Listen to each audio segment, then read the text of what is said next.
గ్రామాల్లో గ్రామ పెద్దలు కూడా కొంత బాధ్యత తీసుకోవాలని నేను కోరుకుంటా ఉన్నాను.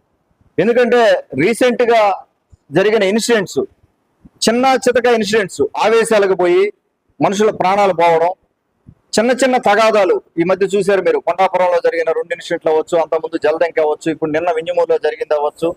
అంటే ఒక రకమైన డిసిప్లిన్ లేకుండా ఎక్కువ ఆల్కహాల్ కన్జంప్షన్ ఎక్కువైపోయి, అలాగే నేషనల్ హైవేలు ఇంతకుముందు మనకు లేవు, నేషనల్ హైవేలు కనెక్టివిటీ పెరిగింది. ఆ నేషనల్ హైవేల్ని మనం ఎలా వాడుకోవాలా అనేది మనకు అర్థం కాని పరిస్థితి. దాని మీద వెహికల్స్ ఎంత స్పీడ్ వస్తుంటాయి దాన్ని గెస్ చేయలేని పరిస్థితి.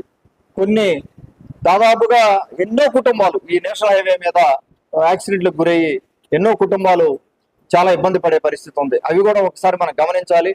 ఊళ్ళలో కూడా పెద్దలు కూడా, ఊరి పెద్దలు కానీ, మన నాయకులు కానీ ఎవరైనా కూడా కొంత బాధ్యత తీసుకొని పిల్లలు ఎటు వెళ్తున్నారు, వాళ్ళు ఏం చేస్తున్నారు, ఎవరు ఇబ్బంది పడుతున్నారు, ఆల్కహాల్ కన్జంప్షన్ ఎక్కువైపోయి వాళ్ళకి ఏం చేస్తున్నారో ఏం చేయలేని పరిస్థితి.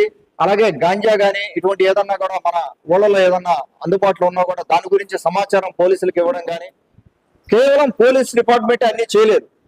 దయచేసి మీరు ఆలోచించండి ఒకసారి. మన గ్రామాల్లో కూడా మన ఎన్ని కూడా చిన్న చిన్న గ్రామాలు, ఎక్కువ ఉంటే గ్రామం ఎంత ఉంటుంది, 50 కుటుంబాల నుంచి 200 కుటుంబాలు, మాక్సిమం ఉంటే 300 కుటుంబాలు, 300 గడపలు ఉండే గ్రామాలు ఇవన్నీ కూడా.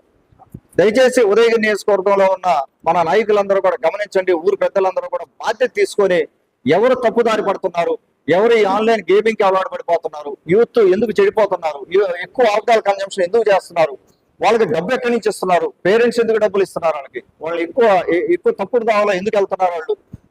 కేవలం ఈ మధ్య జరిగిన 2 ఏళ్లలో నేను కొన్ని ఇన్సిడెంట్స్ చూసుకుంటే ప్రతి ఒక్క ఇన్సిడెంట్ వెనకాల ఓవర్ కన్జంప్షన్ ఆఫ్ ఆల్కహాల్ ఎక్కువ కన్జ్యూమ్ చేసినందువల్లనే మనిషి ఈ దీంట్లో లేకుండా ఈ రకంగా జరిగే పరిస్థితి. అలాగే మనం అధికారంలోకి వచ్చిన కొత్తల్లో కొంతమంది మహిళల మీద దాడులు జరిగాయి. అక్కడక్కడ చిల్లర దాడులు జరిగితే చాలా సీరియస్ గా యాక్షన్ తీసుకున్నాం. ఆ రోజు నుంచి మహిళల ప్రొటెక్షన్ వచ్చింది. మహిళలను ఎవరు మహిళల జోలికి వెళ్ళేదానికి లేదని చెప్పి క్లియర్ గా చెప్పడం జరిగింది. మీరు చూస్తే 2 ఏళ్లలో మహిళల మీద అబ్యూజివ్ గా చేయడం కానీ, లేకపోతే గొడవల్లోకి వెళ్ళడం కానీ, అటువంటివన్నీ కూడా మీరు 2 ఏళ్లలో చూస్తే డ్రామాటిక్ గా మనకు ఇక్కడ కేసులు తగ్గడం జరిగింది. కానీ అన్ఫార్చునేట్లీ ఈ మధ్య చిల్లర ఇన్సిడెంట్స్ కొన్ని జరుగుతా ఉన్నాయి. అవన్నీ కూడా మనం బాధ్యత తీసుకుందాం. పెద్దలందరూ కూడా దయచేసి ఒక్కసారి ఆలోచన చేసి మన ఊరు మనం జాగ్రత్తగా ఉండాలి, మన ఊరు బాగుండాలి, మన ఊర్లో ఏ కుటుంబం కూడా ఇబ్బంది పడకూడదు అని.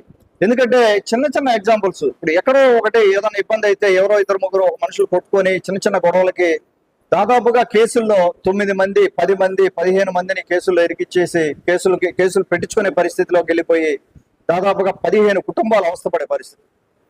ఇవన్నీ కూడా చిన్నవి ఆవేశాలు కానీ మనం తగ్గించుకుంటే మనం సేఫ్ గా ఉండే పరిస్థితి. దయచేసి మనం కూడా అది బాధ్యత తీసుకుందామని మరొకసారి సవివరంగా అందరికి చెప్పుకుంటా ఉన్నాను.